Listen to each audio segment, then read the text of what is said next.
এরকম একটি কম্পাসে আপনি প্রয়োজনীয় ব্যাসার্ধ নিয়ে প্রথমে একটি গোল করুন, অথবা একটি কৌটার বা চুড়ি বসিয়ে প্রয়োজন মতো একটি গোল করুন।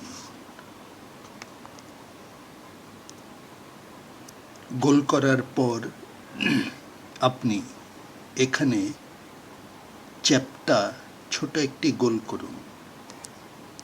এরপর এখানে একটি দাগ টানুন, এইদিকে একটি দাগ, এইদিকে একটি দাগ।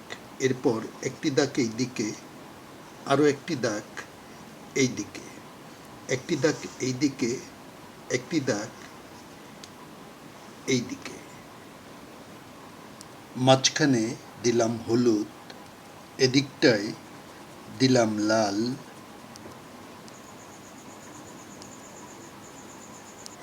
এইদিকে দিলাম কমলা, এইদিকে নীল, এইদিকে হলুদ,